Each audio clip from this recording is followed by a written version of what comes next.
Good morning, everyone. I'm Rochelle Soriano, a teacher applicant in Governor Pereira Memorial Integrated High School. Allow me to start.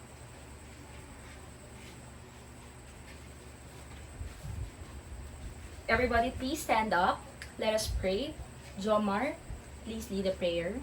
In the name of the Father, the Son, the Holy Spirit. Amen. Good morning, class. Good morning. Alright, it's good to know that you are, or I feel that you are really excited this morning. So before we start, let us first check the attendance. Miss Secretary, is there any absent for today? Okay, good. It is pretty much overwhelming that there is no absent for today because we will be having a very exciting and informative topic. Now, before we proceed with our new discussion, let us first have a short recap about the things that we've discussed last meeting. So who can still remember the things that we've discussed last meeting?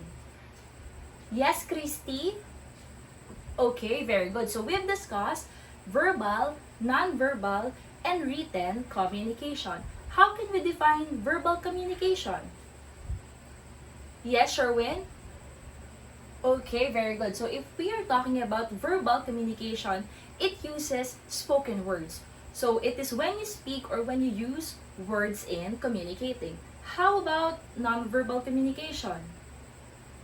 Yes, Rollins.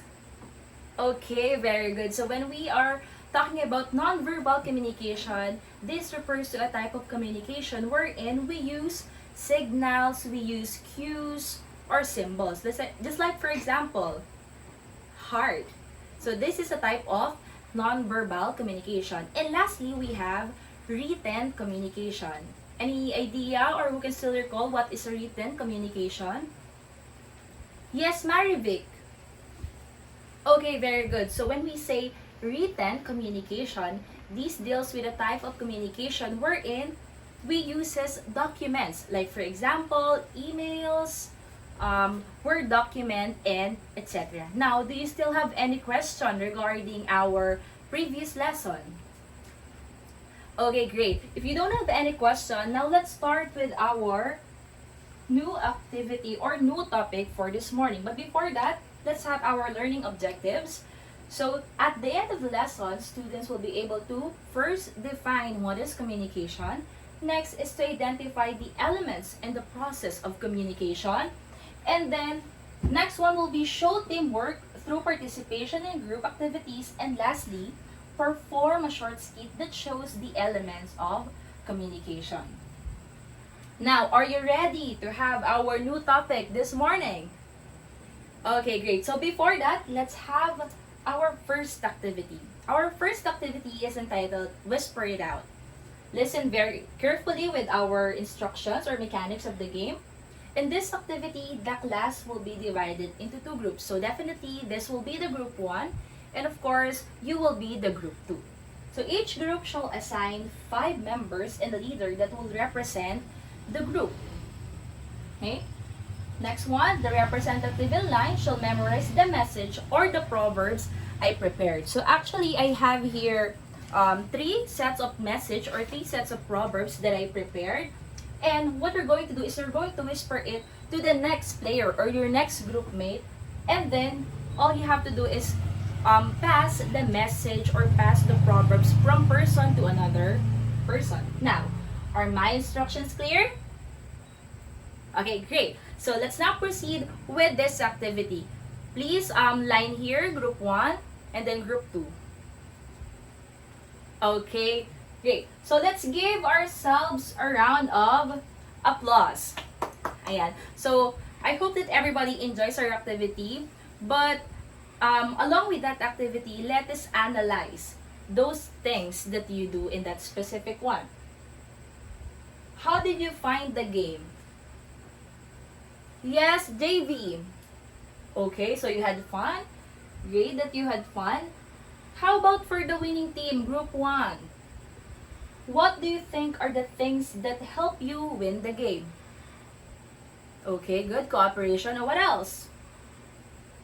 Okay, you have teamwork, you have cooperation, you focus. How about for the other group? What are the factors that made you lose the game?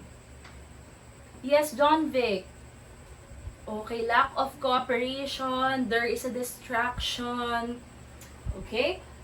Now, this question is for everyone.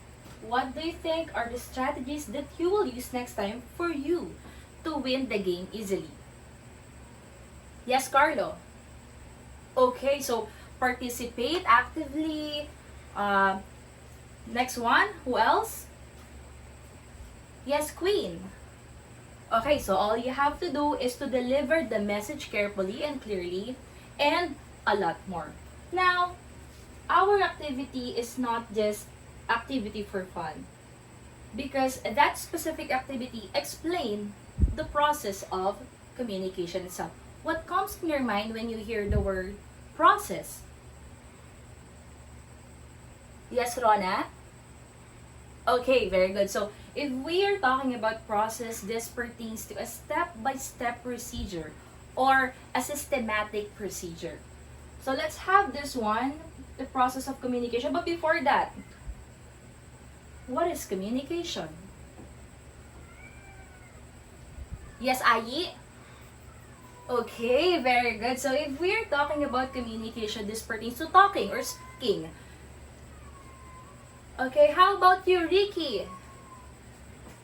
Okay, so if we are talking about communication, this involves speaking, this involves conversing. Now, let's define communication with these Latin words. So if we are talking about communication, this pertains to two Latin words which are communis and communicare. If we are talking about these two, it means to impact or to share or to make common. So, basically class, if we are talking about communication, this pertains to sharing of ideas, sharing of thoughts, imparting knowledge, and the likes. Actually, there are a lot of definition of communication, but in fact, according to McCartney 2014, communication is a process of sharing and conveying messages or information from one person to another person. So this is within across the channels, contexts, medias, and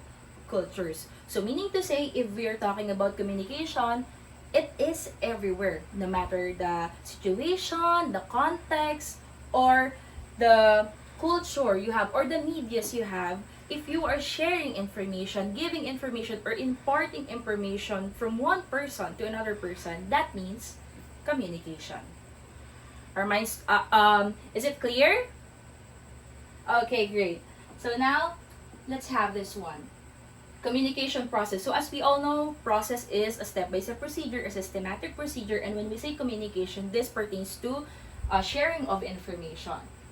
So when we say the process itself of communication, it refers to transmission of information or of message from sender through a selected channel to a receiver, overcoming barriers that affects its pace. So the process of communication starts with the sender and ends with the receiver in a form of feedback. So as you can see, we have here highlighted words or bolded words. These highlighted words are what we called as the elements of communication. What comes on your mind when you see the word elements? Okay, Roxanne? Elements as inuno sa punso or kapre? No, they are not those types of elements. In English, elements or elements of communication pertains to the aspects or the things that are involved within the process of communication. Now, let's have the process of communication. So I will be discussing the elements of communication through the use of this process or the use of this cycle. Let's have the first one. The first one is the sender. What do you think is the role or the major role of the sender? Yes, baby. Okay, very good. So, the sender sends, according to baby, the sender sends the information or the message, right? So, let's define sender. Okay. So, when we say sender, okay, when we say sender, it pertains to the origin of communication and the one who sends the message. when we say origin, it means to where it came from. So meaning to say, if we are talking about sender, this pertains to the one who is delivering, to the one who is giving the message or information along with or to another person. Like for example, in this classroom setup, I am your sender because I am the one who is giving information or imparting knowledge or thoughts or ideas to every one of you. Okay, clear? Okay, great. Now let's have the next one. Next one is encoding. Actually, if we are talking about encoding, this is only a sub-element in the communication process. So, when we say encoding, it is the process. Wait, okay, it is the process of transforming abstract opinions and ideas into symbols such as words, pictures, signs, and marks. Meaning to say, if you encode ideas, if you encode knowledge or thoughts, and then you think of how you will deliver it or how you will say it, what to say or what idea to deliver, that is what we call as encoding. Okay? So, mainly, encoding or the sender is responsible for encoding of the ideas. Okay, hold on. Next one is the message. Who among you can define what message is? Yes, Junjun. Okay, very good. So, if we're talking about a message, basically this deals with the information itself or the content of the sender or of the content that the sender wants to deliver. Meaning to say, all the ideas, the information, the thoughts, or the things that the sender wants to send, it is considered as the message. So, class, always remember, a communication will not be a communication at all or a good communication if the message is absent. If we don't have something to say, if we don't have some ideas or thoughts to say, or the message itself, there is no good communication at all. Okay? Clear? Okay, good. Now, let's have the next element. Next element is the channel. Any idea about the channel? Yes, Oan. Okay, very good. So if we are talking about channel, let's define it. According to Oan, channel is the way to deliver it. Let's see. Okay, very good, Oan. So when we say channel, these are means by which the message is sent or received. Just like what Oan had mentioned, it is the way on how we deliver the message. Simply, for example, in this scenario, classroom scenario, my channel in delivering my message is the PowerPoint presentation, the laptop itself, right? So, for other examples of channel, we can use text messages, we can use our cell phones, and a lot more. So, it's not the typical channel of channel 7, channel 8, channel 2, etc., etc. But when we say channel in communication, it is the means or the way on how we are going to deliver the information. Any questions so far? Okay, if not, let's proceed with the next element. Let me just breathe for a while. Okay, next element will be decoding. Now, same as encoding, decoding is also a sub-element in the process of communication. So when we say decoding, it is a process of translating an encoded symbol into ordinary understandable language, in contrast to the encoder. In this process, the receiver converts the symbols into thoughts received from the sender.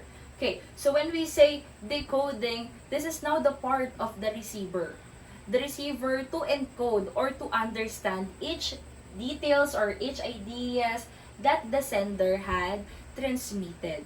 So, from the thoughts or ideas encoded by the sender, and that will be a specific message, decoding means you are gonna transform those ideas and thoughts into some comprehension or a new knowledge. Okay, so this is now, okay, so this is now the responsibility of the receiver. Okay, so of course, receiver, let's define receiver. Who can still define receiver? Okay, Michael.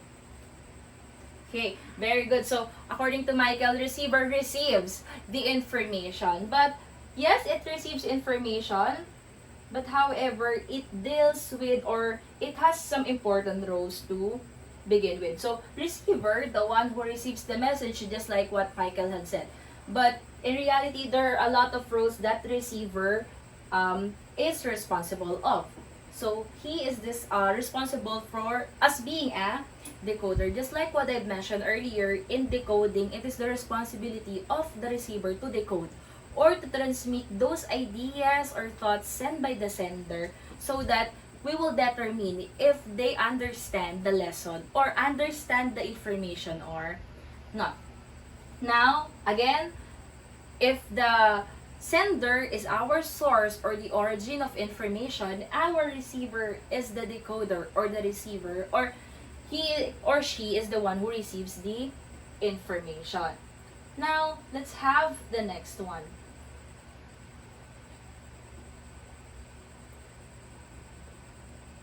Next one is the feedback. Anyone who has an idea what feedback is? Yes, Eljon. Okay, feedback, giving thumbs up, smile. Okay, what else aside from giving thumbs up or smiley? How can we define feedback? Yes, Sherwin. Okay, very good. When we say feedback, it is a response. Okay, let's define what feedback is.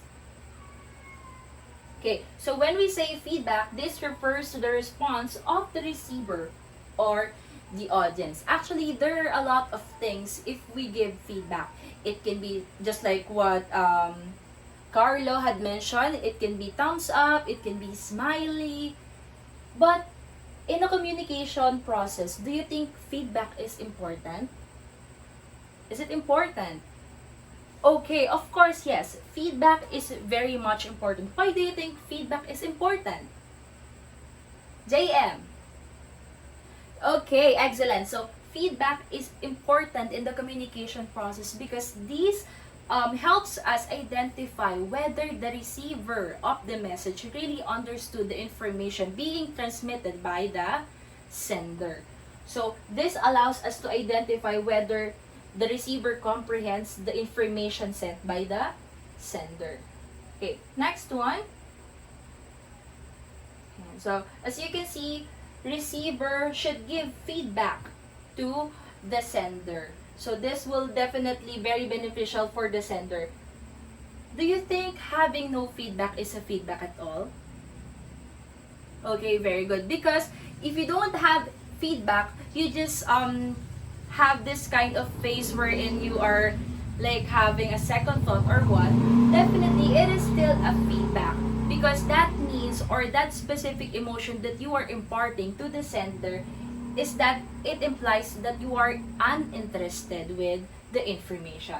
Now, earlier, according to John Vick, he said that the activity wasn't successful because there are really disturbances. Right? And these disturbances or distractions are what we call as the noise. Okay, let's define what noise is.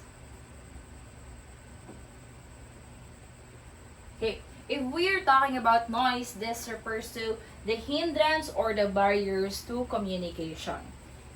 Who can give me an example of a noise? Yes, Ambal? Okay, very good. So, the loud music from the neighborhood. Aside from that, what else? Yes, Rosaline.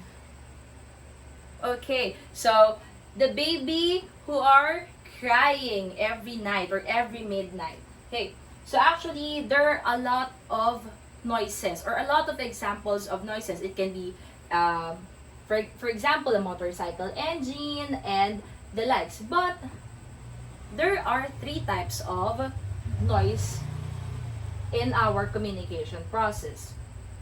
So let's define those three types of noise or barrier. So we have here physical noise, physiological noise, and psychological noise. Let's have the first one. Physical noise. Okay. Shaira, please read. Okay, thank you. So if we are talking about physical noise, this refers to the actual noise such as loud music, motorcycle engines, and etc. So meaning to say, when we say physical noise, class, these are the typical noise that we hear. Loud music, the babies crying, the dogs who are barking, and a lot more. So these are like somehow this is a very cliche type of noise wherein we hear it everywhere. Next type of noise is the physiological noise. Any idea about physiological noise? Okay, physical. What else? Okay, so let's define physical or physiological noise first. When we say physiological noise, when the body becomes a hindrance to good communication. Earlier, when we are talking about physical noise, this pertains to the sound that we hear. But in physiological noise, this refers to your body itself. For example, headache or your tummy is aching. Those are considered as physiological noise. Why? Because say for example, your tummy is aching. Do you think you can focus on the lesson? Of course not, right? So this can be a sign that it is a hindrance for you to understand the information. How about headache? Of course, in headache, if you are having this kind of pain, you will not be able to focus and understand or receive the information or ideas properly, right? So that is physiological noise. Lastly is the psychological noise. So it occurs when one is thinking deeply about something or is suffering from emotional condition. So in psychological noise, it is a matter of mental health. So in here, it became a hindrance or disturbance in the communication process in a sense that you are not focused on the ideas, you are not focused on the thoughts or information, but instead, you are focused on a lot of uninvited things within your head. So say for example, you have depression, you are stressed, you are having an anxiety. Those are some of the examples that can hinder understanding.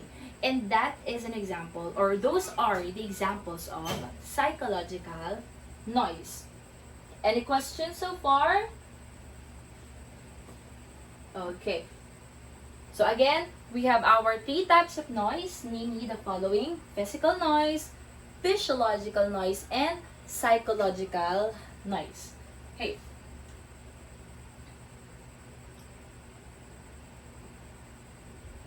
Now, as you can see, the arrows are pointing both from the sender and the receiver. Why? Because noise can affect both the sender and the receiver. Right? For example, if there are noise, do you think the sender will be able to deliver the information well? Of course not. Like for example, if the teacher is discussing, do you think, and your kid or your seatmate are chatting, do you think the teacher will be able to focus discussing? Of course not. Same with the receiver.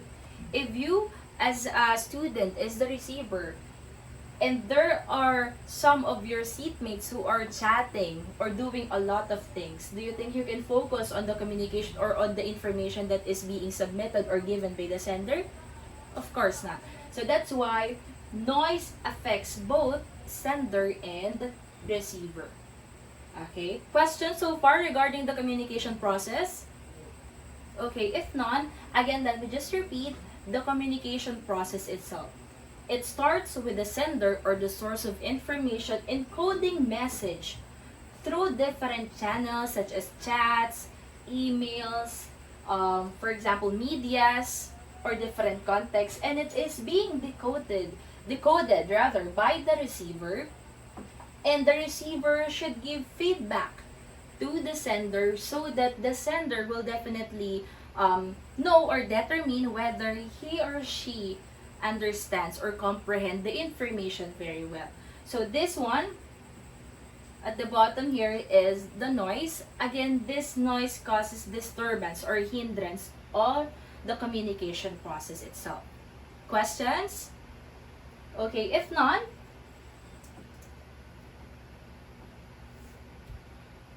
okay, if you don't have any question, let's have our next activity. Okay, so our next activity is entitled Think, Pair, Share. Now listen very carefully. In this activity, all you have to do is to think of a communication process experience starting from you woke up until you arrive here in the school premises. Again, you're going to think of a communication process experience starting from when you woke up this morning and up until you arrive here in the school premises. Now, after that, you're going to pair with your seatmate, of course, and later on, after 10 minutes, because I'll be giving you 10 minutes to collaborate with your seatmates, you are going to share it here in front. Now, are my instructions clear? Okay, great. So, let's have the activity itself. Okay, time's up. First group. Okay, thank you, first group. Last group. Okay, let's give them a round of applause, or let's give everyone a round of applause. Okay. Do you want some activity or some more activities? Okay, let's have another one. This activity is entitled Lights, Camera, Action. Okay, what do you think is the purpose of this activity? Listen very carefully with my instruction, because this will serve as your performance task. That's why I will be giving you a lot of time to prepare, to plan for this activity, because this will serve again as your performance task. So you really have to take it seriously. So in this activity, the class will be divided into 4 groups. So let's just say that you will be divided into 4 groups. So we will be having the original groups from this subject. So each group will perform their own original short skit showing the process or elements of communication and shall identify each element they have used in after the performance. So again, I'll be giving you, for this morning, I'll be giving you 10 minutes to plan, to prepare for this activity. But after that, we'll be having another activity. Listen very carefully. Reminder, you are not allowed to go or to practice outside the school premises because that is strictly prohibited. If you want to practice during the school hours, and I have my free time and you also have your extra time, I can supervise you. Just go to the faculty and talk to me whether I have my class or not. Now, okay, so the rubric for Lights, Camera, Action. So I'll be giving you copies for the rubrics of Lights, Camera, Action. Actually, it is 10 points for the content, 10 points for the relevance, and 10 points for the creativity. Don't worry, since it is not here in the screen, I will give each group copies of the rubrics for you to be guided accordingly on how you will be graded. Now, questions so far? Questions? Okay, if you don't have any question, prepare one whole sheet of paper. Okay, so this will be your short quiz regarding our activity. Are you ready? Okay, good. So let's have the first slide. I want you to read each directions carefully. This will be the first slide. Are you done? Okay, great. Next slide. Again, read the directions carefully. Done? Okay, good. Next one. And this will be number 7. Okay, next. And for this last two set of test items, So the first one will be 3 points and the second one will be 5 points. So you're allowed to use your own words in this type of test. Okay, done? Okay, great. Pass your papers forward. We will be checking that next meeting because, yeah, somehow we're running out of time. So we will be checking your activities next meeting. Now, for your last activity, we're not done yet. Okay, for your last activity, okay, bring out your books or notebooks rather. So please copy this one. This will be your assignment. Make a reflection of what you've learned on this topic using the exit slip template given. Write it on a half sheet of paper. Okay, done copying. So this will be your template. You're going to name 3 things that you've learned in this activity, and then 2 things that you want to learn about, and 1 question about today's lesson. Any questions, clarifications, or violent reactions? Okay, if none, allow me to read this quote by Elizabeth Bergeret. Communication is the lifeline of any relationship. Meaning to say, whenever you go, wherever you go, communication is here, or communication is there.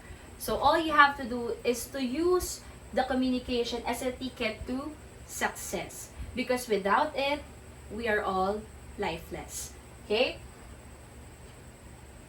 If you do not have any question, I think that'll be all for today. Thank you so much for listening. Goodbye, class!